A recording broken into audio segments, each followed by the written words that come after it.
পশ্চিমী ঝঞ্ঝা, এর জেরে ফের বাধা পাবে শীত।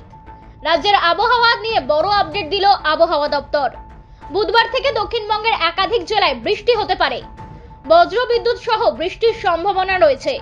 বুধবার থেকে বৃষ্টি হবে দক্ষিণ কলকাতা সহ উপকূল ও সংলগ্ন জেলাগুলিতে। মূলত বজ্রবিদ্যুৎ সহ হালকা বৃষ্টির সম্ভাবনা রয়েছে। দক্ষিণবঙ্গের বেশ কিছু জেলায় হালকা থেকে মাঝারি কুয়াশার সম্ভাবনা রয়েছে বলে জানিয়েছে হাওয়া অফিস। পাশাপাশি উত্তরবঙ্গে আবহাওয়া মূলত শুষ্ক থাকবে।